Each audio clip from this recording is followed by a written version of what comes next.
Alright, so we're going to go over some features that some of my freshman students will need for their Skills USA competitions for the mechanical project. Just a little disclaimer for anybody who's watching this. This isn't a real part we're making. We're just going to make a couple different features so that students can make the part that they will be assigned a little bit later. So the first thing we're going to do is we're going to select our working directory, and we're going to set up a directory for our skills part. So once I click select working directory, as on my other screen here, I'm just going to go to my documents, my CAD folder, and then I'll right click in the white space, create a new folder, and call it skills. And then I can go ahead and hit OK. Now, there's a couple different features we need to learn. So first we need to start our part. So I'm going to hit New, Dual Monitors, everything goes to the other screen. And for this one, I'm just going to name it Skills Practice. But the students will be naming their parts Skills dash their first initial last name. So I'm going to hit OK.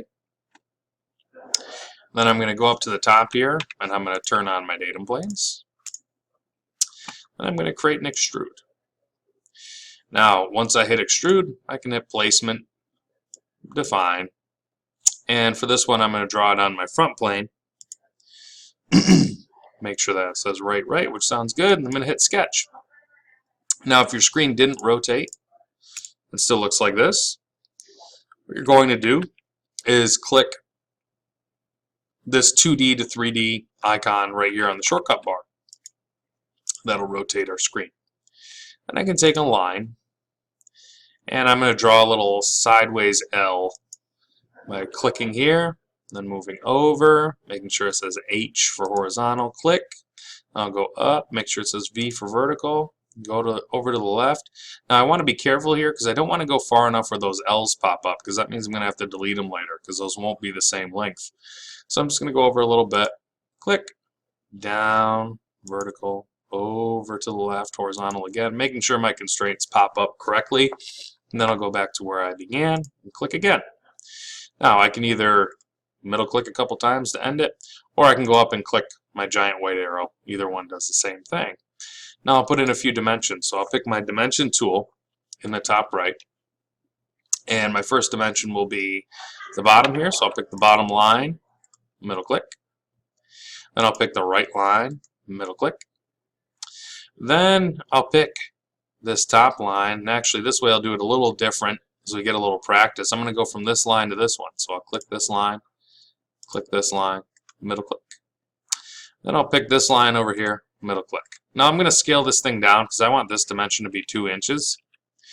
So I'll pick my white arrow, I'll draw a big box around everything.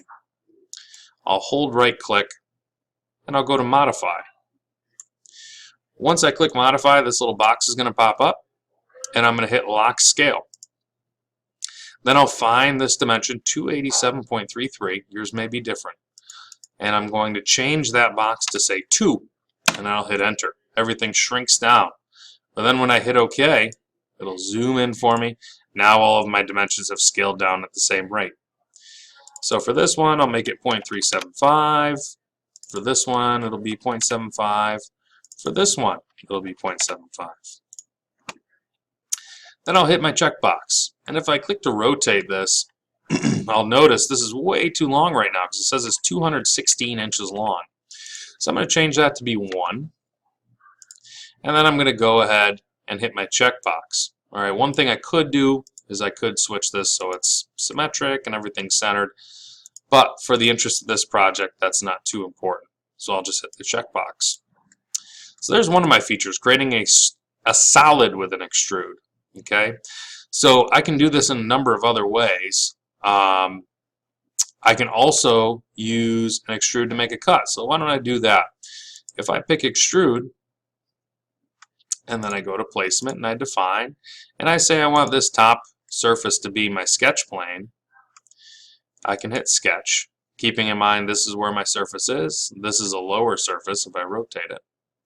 Hit sketch to view, it'll rotate me back, that little 2D to 3D guy. Then what I can do is I can draw a nice rectangle here. Let's say I want to make a little rectangular groove cutout. And then I can add some dimensions in.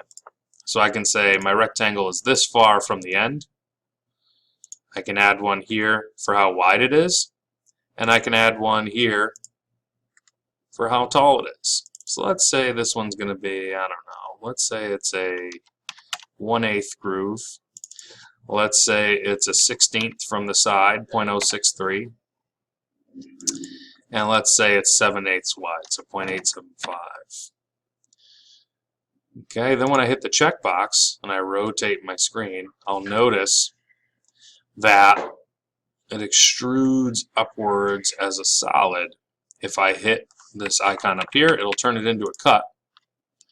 And then I can click this arrow to flip the direction of that cut.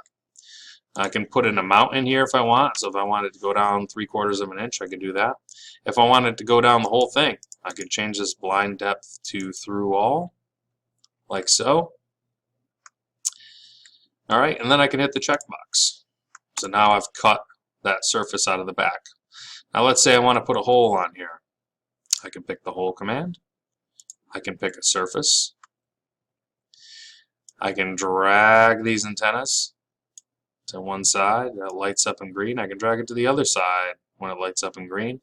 When I let go, it'll add 2 dimensions in. So let's say I wanted this one to be, I don't know, 0.375, and this one to be 0.5. And then the other things that are important are how big is the hole. Right now I have a 0.3. I'm going to change it just for the sake of changing it. So I'll make it 3/8, 0.375. I'll make it cut all the way through by changing my depth here. You can see it pops out the other end. I hit my checkbox, and now I have that. Now let's say I want to add a round, and I can select round. I can pick my surface. Let's say I want to round these two together.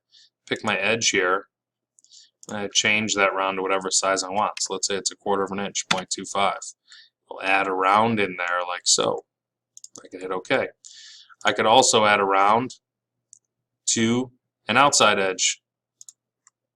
Okay, so it rounds down like that. If I want to add it to multiple edges, it's very important I hold the control key. And that way all these rounds will be the same size and all in the same set, which is important because then if I change one, it'll change all of them. Okay? Now, the last thing a student might need to do is maybe extrude a circle or a circular shape or something. They could hit extrude.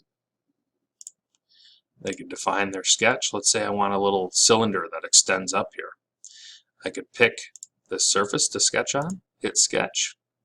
Then from here, create a circle and add some dimensions in for where it is. So how far is it from the side? Go from the center of the circle to the outside. How far is it from the bottom? Pick the center of the circle. Pick the bottom. Middle click. Let's say it's 1.5 and 0.5. Then it gives me a diameter by default. If I want to add that dimension in, if it wasn't there, to add a diameter, I click the circle and click it again, and then middle click. And I can make this thing, I don't know, 0.375.